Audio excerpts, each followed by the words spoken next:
Morning, কেমন আছো তোমরা সবাই? আশা করছি সবাই খুব ভালো আছো। তো দেখো, মোবাইলে আমার একদম চার্জ নেই, পেছনে হচ্ছে এই চার্জারটা দিয়ে চার্জে বসিয়ে তোমাদের সাথে কথা বলছি। আজকে দুপুর পরীক্ষার লাস্ট দিন, কালকে হচ্ছে পিটি। তো পরীক্ষা শেষ, আর একদম মাসের শেষে শুরু হয়েছে, মাসের শেষেই শেষ হয়ে গেল। তো যাই হোক, এখন একটু পরে, আর 10 মিনিটের মতো পরে ওকে স্কুল থেকে আনতে যেতে হবে। এখন তো টাইমিংটা একটু তাড়াতাড়ি হয়ে গেছে, 10:30টার মধ্যে ছুটি হয়। যখন যখন পরীক্ষা থাকে তখন 10:30টার মধ্যে ছুটি হয়, আর এমনি তো 11:30টা মেন টাইম হয়ে গেছে। আমরা যাচ্ছি আজকে ঘুরতে, অনিমেষ, আমি আর ডুগু, এই 3জন মিলে যাচ্ছে। তো আমাকে মোটামুটি 30 মিনিটের মতো সময় দেওয়া হয়েছে, বলেছে 30 মিনিটের মধ্যে যদি রেডি হতে পারো তাহলে সবাই মিলে যাবো, নাহলে প্ল্যান ক্যান্সেল। এর মতো বৃষ্টি হলো, ব্যাস আবার নেই, এখন আবার রোদ উঠেছে।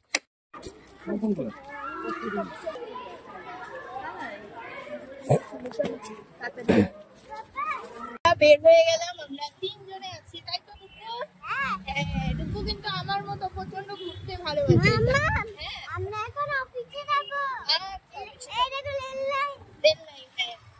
তো ডুগুর আজকে পরীক্ষা শেষ, আর কালকে পিটি আছে, আগেই বললাম একটা ভিডিওতে।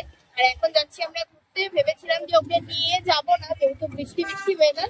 এখন দেখি ওয়েদার কিন্তু খুবই সুন্দর, রেনকোট সবই নিয়ে নিয়েছি। তো চলো, আজকে দিনটা যেহেতু যাচ্ছি ঘুরতে অনিমেষের সাথে, ও তো যেহেতু ড্রাইভ করছে কথা বলতে পারবে না, অনিমেষের সাথে, আর তার সাথে আমাদের স্পেশাল হিরো। তো তার জন্য আরো বেশি ভালো লাগছে। হিরো কিন্তু প্রচন্ড ডাউটে আছে যে আমরা এখানেই আসলাম নাকি ঘুরতে। এটা একটা পেট্রোল পাম্প, এই যে। তো ওই যে অনিমেষ হাওয়া দিচ্ছে গাড়িতে, আর পেট্রোলও ভরবে না। তো প্রচন্ড ডাউটে আছে যে মাম্মাম এখানেই নিয়ে আসলো নাকি ঘুরতে, সুন্দর জায়গা বলে। তো তেল ভরবে গাড়িতে, তারপরে বেরোবো। এই রাস্তাটা আগে খুবই ভালো ছিল, কিন্তু এখন না জঘন্য হয়ে গেছে রাস্তা। চারিদিকে এত ভাঙা, আর জল কাদায় ভর্তি, গাড়ি চালাতে প্রচন্ড পরিমাণে অসুবিধা হয়। তো চল,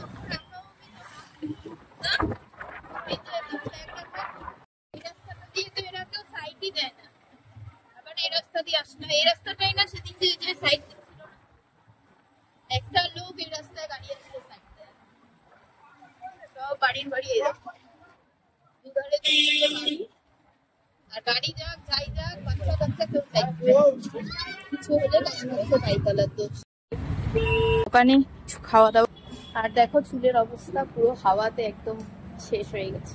তো চল একটু কিছু খাওয়া দাওয়া করি। তো বেশ ভালো খিদে পেয়ে গেছে আমার, তো তার জন্য আর কি আসলাম দোকানে। ফুটি আছে বাবু, ফুটি ছোট ছোট, ফ্রিজে না থাকলে ভালোই, তোকে দেবো। তো কি খাবো? ওইটাই খাবো, ফুটি খাবে। যেই দেখেছে লুচি পরোটার তরকারি, ব্যাস এখনো সেটাই খাবো। এটাই খাবো তুমি? ও কোনটা খাবে বুঝতে পারছে না। কালকে কুকুরে খেতে চেয়েছিল, দিইনি, তার জন্য মাথা গরম। এখন আঙ্কেল চিপস খাবে। চলো চলো যাই আগে, চলো। এটা না, ওই দোকানে আঙ্কেল চিপস পাপাই। এদিকে চিপস আর কুরকুরে কিনতে গেছিল। তো কিনতে গিয়ে দেখেছে একটা দোকানে গদা ছিল। এখন যেহেতু বজরঙ্গী ইসেতে বলবম যাচ্ছে সবাই, তো চারিদিকে দোকানে ওই জামা কাপড় গদা সবকিছু দোকানে ঝোলানো থাকে।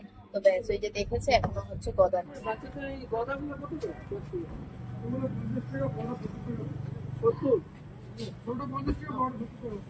কোনটা নিবা বাবা? এটা? তাহলে তুমি খুশি হবা তো? ছোটটা না, বড়টা নাও। এটা নাও বাবা, বেশি ভালো লাগবে তোমাকে। খুলে দিতে বলো না ওদেরকে।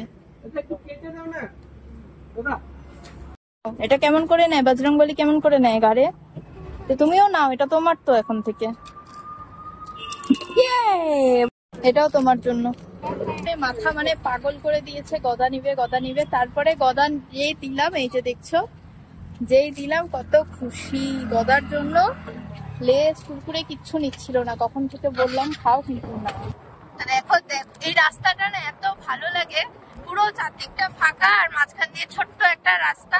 আর এই জায়গাগুলোতে বেশ ভালো ভালো ফসল হয়। এখানকার মানুষরা সবাই ফসল করতে আছে অনেক জায়গায়। এখন নেই হয়তো, এখন ঘাস জঙ্গলে ভর্তি চারিদিকে, বেশ ভালো লাগে। আমি এখানে অনেক অনেক ফটো তুলেছিলাম। কি সুন্দর লাইন বাই লাইন বুনে না গাছ লাগাচ্ছে, দেখেছো বাবা? ধান গাছ। হ্যাঁ, ওটা অনেক কাজ করে। ওখানে